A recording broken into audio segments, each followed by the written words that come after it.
So in today's video, we're going to be diving in and taking a closer look at Inforce's new WILD2 1000 lumen weapon light. I'll be taking this to the range at night and putting it through its paces as I do with all the other weapon lights tested here on the channel. But we're actually going to take a look at a few other weapon light competitors on the market to see how this one actually stacks up in regards to PID at distances, as well as looking at hotspot concentration, as well as overall spillage. So stay tuned guys, you don't want to miss this one.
Alright guys, so one of the things that I wanted to do a little bit different for this review in our comparison for the WILD2 from Inforce is I wanted to do a side-by-side comparison looking at the spill as well as the hotspot between each weapon light. Now because I've only got two hands, obviously that's a little difficult. So I've got some stools out here from the range. They are all identical, same size. I'm gonna try to make those as level as possible, and I'll set those up, and we'll be looking at this rock face first. We'll be looking at 30 yards. I'll actually then move the stools. We have a berm over here at 40 yards, and then I've got a target set up at 50 yards so that we can hopefully be able to see the extent of the PID capability of each weapon light. Now for those that are unaware, that's really just personal ID of a target, okay? And I've got my rangefinder out here as I always do with weapon lights so that I can relay the information in yardage to you guys. One thing to keep in mind though, no matter the capabilities of these cameras, I'll also be running a GoPro at 4K at 60 frames a second. You can never see, at least for the cameras that I have, and this is a $1,000 camcorder from Sony, you'll never be able to actually see as clear and as precise as the human eye. Okay, so those are just some things to keep in mind. I'll obviously be looking at the viewfinder, and if there is a huge variance between, let's say, the spill from what the camera sees and from what I'm actually seeing, I'll describe that to the best of my ability to fill you guys in. First up is station number 3, which is the Streamlight TLR-9.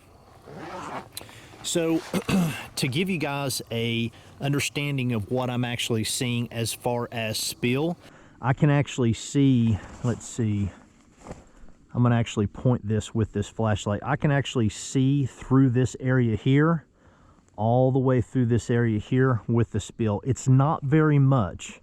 I'm not going to lie, most of the projection is forward. Now again, this is a 1000 lumen weapon light. And it seems though that the majority of all of its power is being focused here in this center, almost like a lane, if you will. All right, so there's that. Let's walk down here to station number 2, to the Surefire X300. This again is a 1000 lumen model. All right. Now this one, now again, you guys actually can't see what I can see. but to the human eye, the light from the Surefire X300 is actually a little bit of a wider light than the Streamlight, but I can actually see a lot more spill.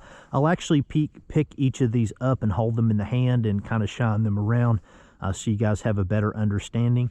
But I can definitely see a lot more, especially as far as spill goes. And you guys can actually see a very nice distinct line here with the Surefire X300. You're not actually getting that as much. I'll show you guys here.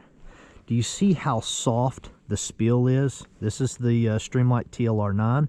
You can see the light just barely fades through here in what's called a soft line through there. All right, over here you can see that there's a very hard line. So I have a lot more spillage coverage with the Surefire X300.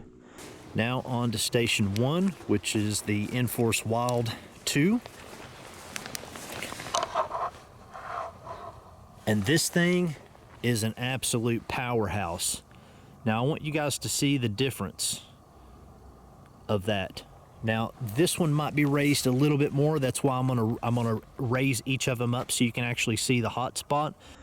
But look at the difference in the power of the actual hot spot on this one. Now I can actually see a little bit more spillage with the Surefire X300 at station number 2 than I can with the Inforce WILD2, but I have a much more powerful hot spot. So let me actually pick each one of these up and kind of just go through each of them.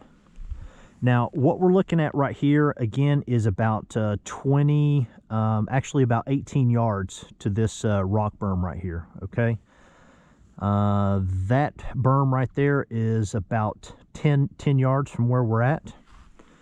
And let me actually walk out here. So that target right there is at 50. Now what you guys actually can't see, but I can actually see, again with the naked eye, I can actually see vaguely the berm, or the actual rock wall, which is actually at 179 yards, excuse me, 189 yards. It's almost 200 yards all the way to that back rock wall back there. Again, that target right there from my location is 50 yards. With the naked eye, I can completely, 100% positively get a PID on that target right there. All right, let me go over here to station number 2, to the Surefire. All right, there is the center beam, and I'm gonna point it towards. What's really weird about that rock face right there is it's got a, it's really dark on one side, so it looks like the rock, it looks like a rock is jutting out, but it's really not. So again, we have the Surefire X300. Now let me go out here. All right, that is at 50 yards. I can get a PID. I do feel like that the WILD2 is a lot brighter. Again, I do have a lot more spillage coverage on both sides with the Surefire X300 than I do with the WILD2. And again, I can vaguely pick out what you guys aren't able to see is the rock wall at almost 200 yards away from here. So now let's go to the Streamlight TLR-7.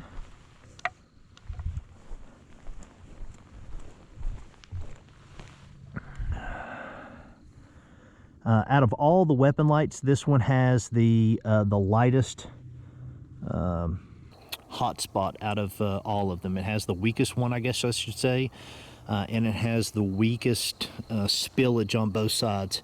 I mean, it's not a bad weapon light, especially for the price, but so far, hotspot wise, the Inforce WILD2 absolutely crushes it. I'm actually, because I've got it kind of narrowed down to these two, let me just go ahead and grab this one real quick before we do.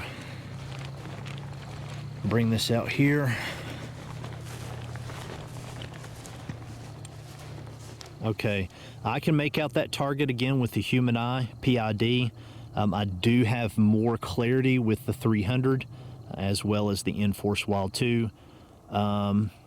I can barely make out the rock face back there. There's actually a target stand where you can actually put plates up and shoot at almost 200.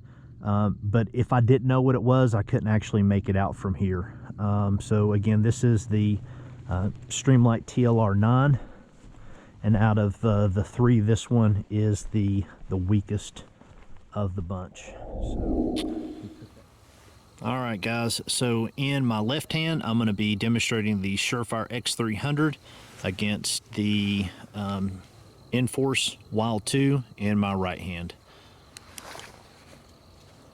All right, so again, this is the Surefire X300, and this is the WILD2.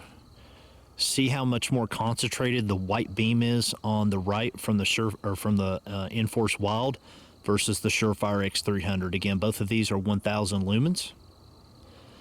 Again, I do have more spill with the Surefire X300, but I 100% positively have a much stronger beam with the WILD2 for clarity anyway. So let me actually turn the camera over here to this other berm.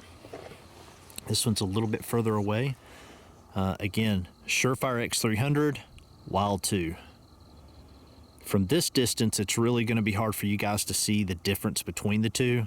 Again, more spill here, a little bit more of intense beam here on the right. And now let's move the camera over here to the 50-yard target.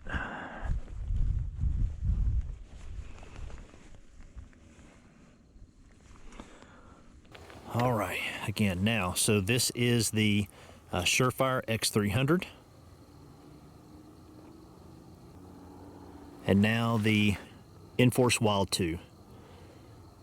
Again, I just feel that the WILD2 has a much more bluish tint to it, with, again, a more intense hot beam than the Surefire X300. But again, the Surefire X300 definitely gives me a lot more spill than the WILD2, and the hot spot in the new 1000 model is not as intense as the WILD2. These lights are definitely, I mean, they're getting pretty warm to the touch just in the testing here so far. So anyway, guys, I hope that gives you a good comparison to some of the other lights on the market. All right, bringing this back to the tabletop so that we can just talk about the pros and cons very quickly. One of the things that I really like about it is the upgraded shell or housing. They went from a polymer style design from the previous model to the T6061 aluminum. Obviously, this is going to increase its durability as well as its longevity to bring you years and years of service. So I really like that. It feels really good, really high end, and it feels very just good quality when you hold it in your hand. Next, the thumb lever system in order to attach it to a weapon of your choice or a Picatinny rail. I really like the fact that it is now a open thumb or open screw over its predecessor. As you can see here, you always had to use a screwdriver or something small like the edge of something in order to take that off and on.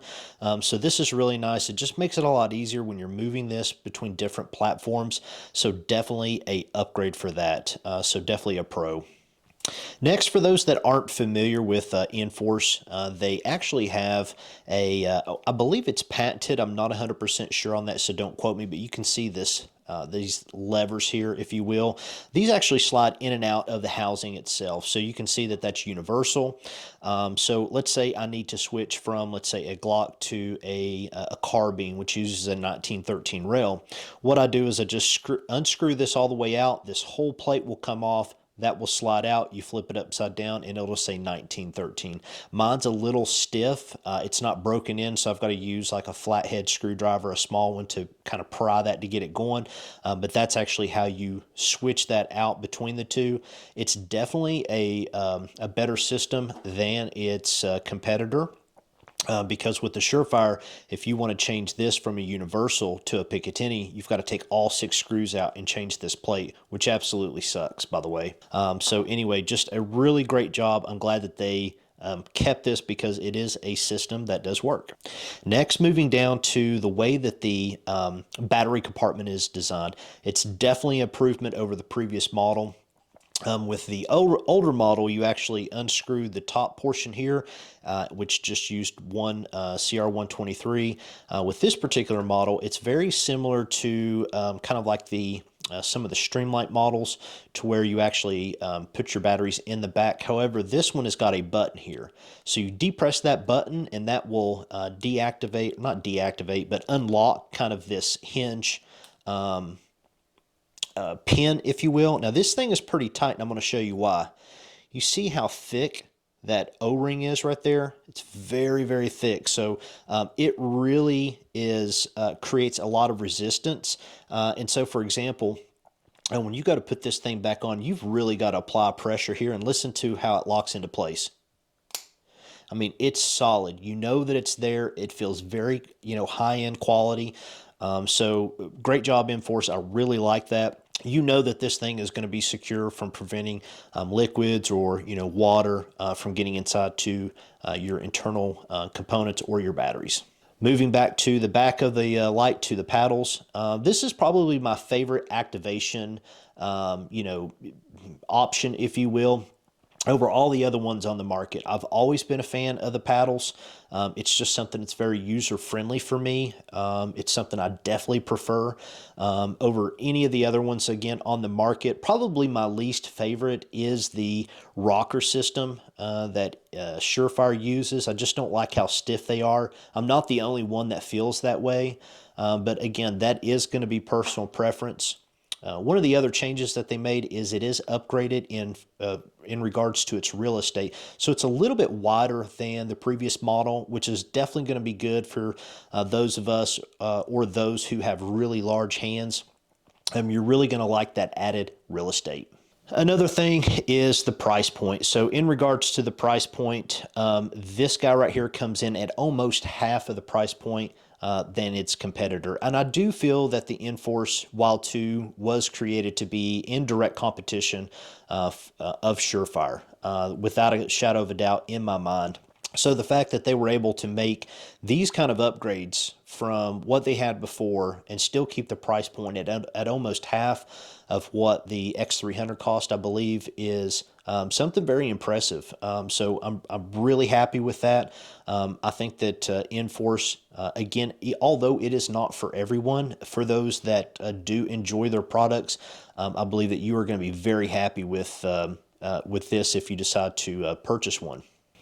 One thing I almost forgot was how they redesigned the lens on this guy. So as you can see how it drops down. It's kind of inset into the actual bezel itself. I believe that that's something that's really overlooked. If we take a look at the previous model, see how almost flush that is. So this is really going to add a lot of protection for you from forward impact, from damage. You drop your gun with your light attached to it. Again, that is really going to aid in longevity and protection of the actual lens itself. Now, let's talk about the cons very quickly. I don't believe that there are a whole lot. One of the biggest cons that I find, again, personal preference, is the additional features. So the additional features require some additional steps in order to turn them on and to turn them off, like most models do. This one has a lockout feature as well as a strobe. Now, a lot of people probably won't use the strobe, but a lot of people are going to use, I believe, the lockout feature. I'm actually going to do a separate video on how to turn those on and off, because it is something that I struggle with. I had to reach out to my contact at Inforce. It is something that kind of takes some time to get used to. Now, I'm not an electrical or mechanical engineer, so I don't know what it would have taken to make that more user-friendly for the end user, but I would have liked to have seen it more user-friendly in regards to that. So again, in my personal opinion, it's a con. I'll include the additional video down below in the description, because I believe a lot of people are going to be searching for those particular instructions. And the other con I want to mention, it's not a huge con, it's definitely not a deal breaker, is I would have liked to seen them make the feel of the actual paddles more aggressive. Okay, so in the South, especially with this type of material, it's very slick. And especially in the humidity of Tennessee, North Carolina, South Carolina, Georgia, humidity can get really bad, which creates a lot of moisture. Your hands get very sweaty very quickly. And so that's one of the things that I experienced during my night shoot is a lot of moisture gathering on my hands. So I'd have liked to see a little bit more aggressive texture like what we see here on the previous model here. This one has just got a lot more aggressive of a feel. And especially if your hands are wet or, God forbid, maybe they're bloody. You know, this just provides a little bit more added of a texture feel to it in order to give you a better control of your actual activation paddles. So, again, personal preference, I would have liked to seen that.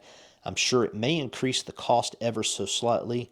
Maybe they could create like a crisscross pattern, tic-tac-toe style pattern here to give it that additional texture. So anyway, just some food for thought. All right, guys, so that is going to conclude today's video review of Inforce's new 1000 lumen WILD2 weapon light.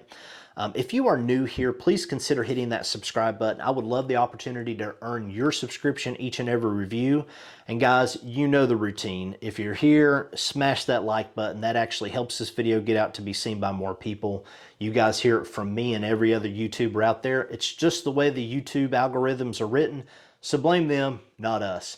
So anyway, guys, I think that I'm going to be taking a slight detour from doing so many specific product reviews, and I'm going to be circling back to where things kind of began in regards to the channel, in regards to vehicle preparedness, bug out bags, medical, those types of things. There's just a lot of things that I've never got around to being able to share with you guys.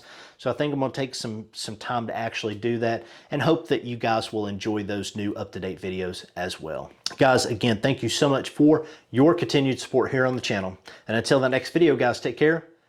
Be safe.